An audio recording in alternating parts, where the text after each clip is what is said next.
বন্ধুরা, আজকে আমি যে সত্যি ঘটনাটি বলতে চলেছি, এই ঘটনাটি ঘটেছিল আমার এক দুঃসম্পর্কের মাসির সঙ্গে।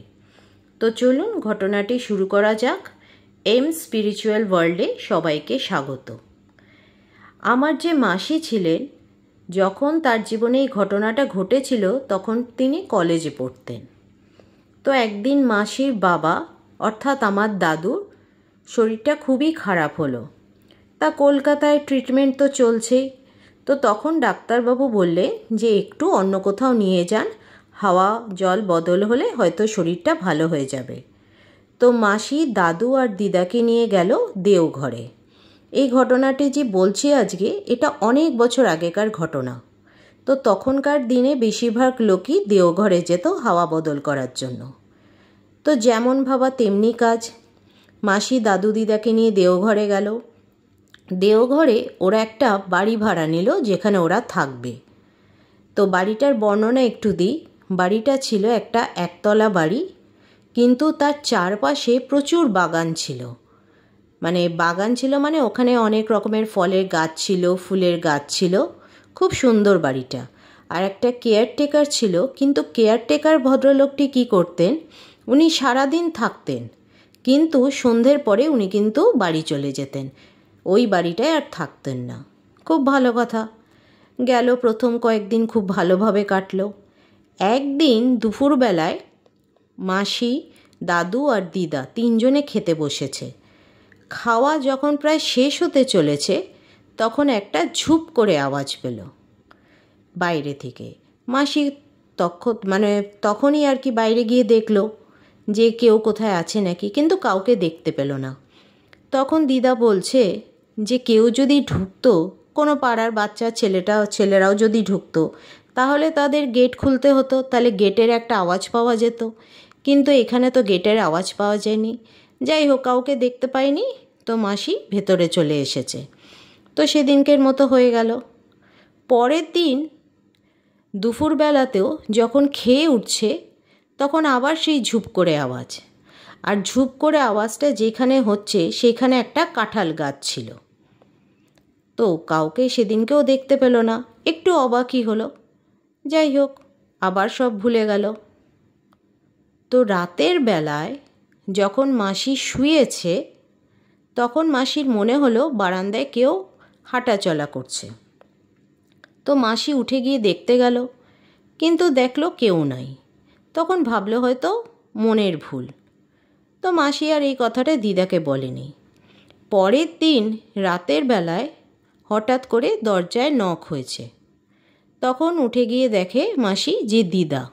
বলছে, এ কি তুমি এখানে? তখন দিদা বলছে যে দেখ, বারান্দায় যেন কারা হাঁটাচলা করছে। তখন মাসি বলল, আমার আগের দিন রাতেও তো আমি এরকম দেখেছিলাম, কিন্তু আমি ভাবলাম মনের ভুল, কারণ তারপরে উঠে গিয়ে দেখি কেউ নেই। তখন দিদা বলল, হয়তো চোরও হতে পারে, ঠিক আছে, কালকে কেয়ারটেকার যখন আসবে তখন ওনাকে জিজ্ঞেস করব। ঠিক আছে, সবাই রাতের বেলা শুয়ে পড়ল। পরের দিন কেয়ারটেকার ভদ্রলোককে বলা হলো যে কি ব্যাপার, এরকম হাঁটাচলা করছিল। তখন কেয়ারটেকার ভদ্রলোক বলল, না না, ও আপনাদের মনের ভুল, ও কিছু না, চোর টোর এখানে সেরকম কেউ আসে না, ও বাদ দিন, পরে কখনো অসুবিধা হলে আমাকে বলবেন। ঠিক আছে, যে যার মতো আবার কাজে লেগে গেল। সারাদিন কাজকর্ম করার পরে সন্ধ্যের পরে আবার সেই ঝুপ করে আওয়াজ। আবার মাসি দেখতে ছুটল, কিন্তু কাউকেই দেখতে পেল না। সেদিনকে রাতে হঠাৎ করে মাসির যে বাবা মানে দাদুর প্রচণ্ড শরীর খারাপ হলো। এবার ওরা কয়েকদিন ধরেই দেখতে পাচ্ছিল যে কলকাতা থেকে তো দাদুকে অসুস্থ অবস্থাতেই নিয়ে যাওয়া হয়েছিল, কিন্তু সেখানে গিয়ে যেন দাদু আরও বেশি অসুস্থ হয়ে পড়ছিল। তা সেদিনকে রাতে এত খারাপ অবস্থা হয়ে গেছিল, দাদু খালি গলা ধরে রয়েছে, যে যেন গলায় কি যেন একটা চেপে ধরে রেখেছে, আর ছটফট ছটফট করছিল। এবার দিদা তো খুব ভয় পেয়ে গেছে, মাসিও ভয় পেয়ে গেছে। এখানে বলে রাখি, ওদের মানে পুরো পরিবারটি মা কালীকে খুব বিশ্বাস করত। যখন দাদুর এরকম অবস্থা, মানে যেন নিঃশ্বাস আটকে আসছে, আর ওরকমভাবে গলাটা নিজেই ধরে রেখেছে, তখন দিদা সমানে দাদুর মাথায় হাত বুলিয়ে মা কালীকে স্মরণ করে যাচ্ছে, এক মনে মা কালীকে স্মরণ করে যাচ্ছিল। হঠাৎ করে যেন মাসির মনে হলো যে মা কালীর মতো কোনো একটা আকৃতি সামনেখানে এক ঝলক মাসির মনে হয়েছিল, যে এসে বলল যে আজকে রাতে তোর বাবার আর কোনো ভয় নেই, কিচ্ছু হবে না। সেই যে ওই মা কালীর ওই কণ্ঠস্বরটা যে শুনেছিল মাসি, সেটা এখনও পর্যন্ত মাসির কানে লেগে আছে, মাসি সেটা ভুলতে পারিনি। এবং এইটা বলার পরেই হঠাৎ করে দেখলো দাদু নিজে নিজেই গলাটা ছেড়ে দিল এবং হালকা করে মানে পাশে দুপাশে হাত দিয়ে মানে হাতটা রেখে আস্তে আস্তে ঘুমিয়ে পড়ল।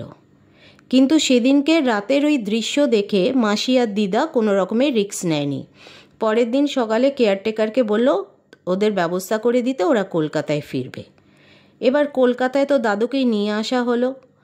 পরের দিন দাদুকে যখন নিয়ে ডাক্তারের কাছে যাওয়া হলো, যেই ডাক্তার আর কি ট্রিটমেন্ট করছিলেন, সেই ডাক্তার দেখে বলে, কি ওনার কি অবস্থা, ওনার শরীরে তো রক্তই নেই, আর উনি তো আর কদিন বাঁচবে তো বলা যাচ্ছে না, এ তো শরীরে মারাত্মক খারাপ অবস্থা, এরকম অবস্থায় তো ওনাকে পাঠানো হয়নি। তো ডাক্তার কিছু ওষুধ দিয়ে ছেড়ে দিল। তা তখনকার দিনে অনেক গুণিন থাকতো যারা গুণে বলতে পারত, বিভিন্ন রকম উপায়ে তারা বলতে পারত কী সমস্যা।